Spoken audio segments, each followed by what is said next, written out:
Well, good afternoon, everybody. Chuck Holton here, and I'm headed out on a walk with my little friend Missy. She's my white-faced capuchin monkey.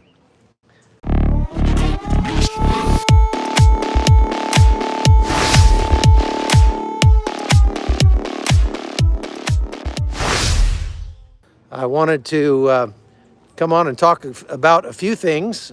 Obviously, there's a lot going on in the world, and so the question is, what do I cover first? What do I cover next?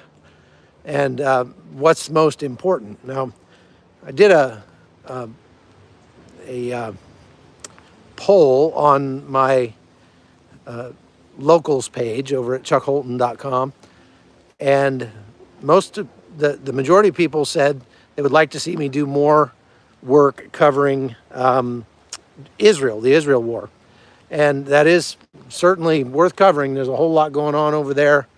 They had a big sort of escalation last night. I'll walk down this way. As Hamas fired, I think, 27 rockets that they fired off right at the stroke of midnight. Sort of a big middle finger to Israel, let them know that they're not done fighting. The footage that Hamas is releasing from Gaza shows that they are making the transition more from a sort of force-on-force, military versus military fight to more of a insurgency now. And there's a lot of wind here, so I may have to... Hey, Jeff. How you doing? Good to see you. Happy New Year.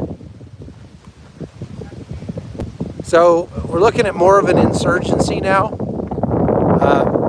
And what that means is that the tactics are changing that Hamas is using.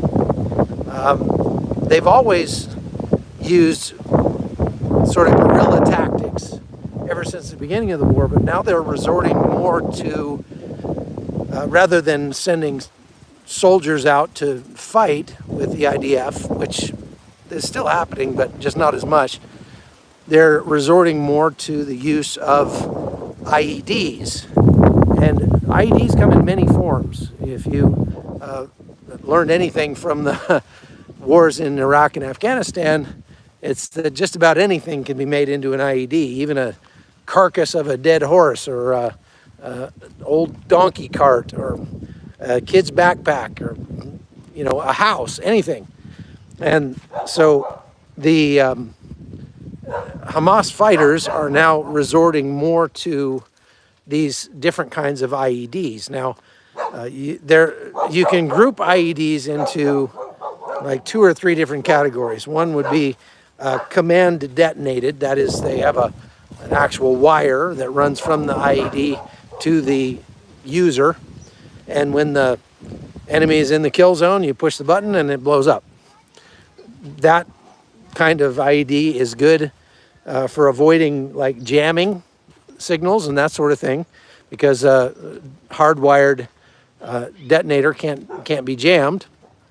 And it also has a drawback, because that means that the user has to be pretty close to the IED, and so he can be found and killed once that thing goes off more easily. So the other kind of IED is like a victim detonated IED, where the person that it's being used against actually sets it off by some sort of trip mechanism, whether that's a pressure plate or electronic sensor, whatever. A lot of the house-borne IEDs that we're seeing are this kind of IED. So I'll talk about that more in a minute. And then you have like an electronically detonated IED that has maybe a cell phone or some sort of an electronic wireless mechanism to set it off. Those ones are not working too well in Gaza right now because of the incredible amount of jamming that's taking place in there, when I was last anywhere near Gaza, you get within a few kilometers of Gaza and your phone starts going wacky, your GPS won't work, things like that. So the big thing that they're starting to face now is these house-borne IEDs. And what that means, where they've wired the entire house to blow, they wait until the IDF enters the house, or they, somehow get them to enter the house, and then they detonate the house on top of them. They recently killed, I think, 9 IDF troops in one house by using one of those house-borne IEDs. And the only response to that, really, that the IDF can use is to just pancake the houses rather than clear them. You can clear a house by going in and checking each room and making sure that there's no terrorists in it, or you can just drop a bomb on the house and be done with it.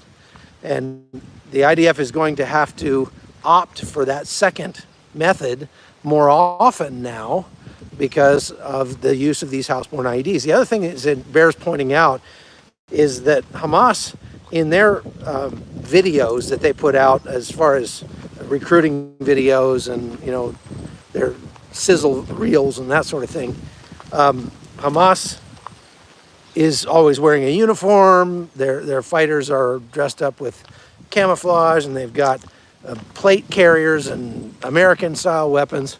But in reality, the Hamas fighters that they're coming across in Israel are wearing civilian clothes and carrying old or homemade weapons, Soviet-era weapons.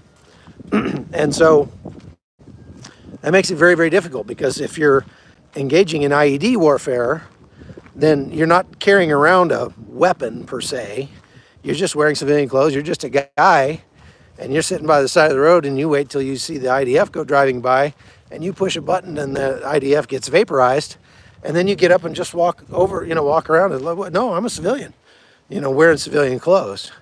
And the videos that they're putting out of the Hamas fighters actually fighting, you'll notice that they're all in civilian clothes. So I'm putting some of those videos up on my locals page. Just go to chuckholton.com. You can subscribe over there. Really appreciate those subscriptions, because YouTube has been demonetizing more and more of my videos lately. And while I try to get a handle on that, it's very nice to have actual supporters off of YouTube that YouTube can't take away or whatever.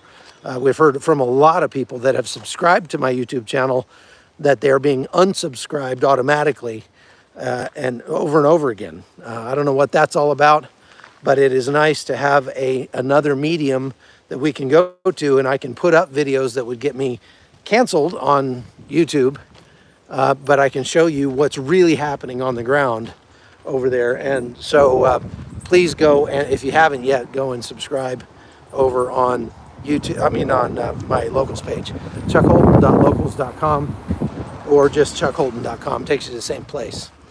So really, really appreciate that.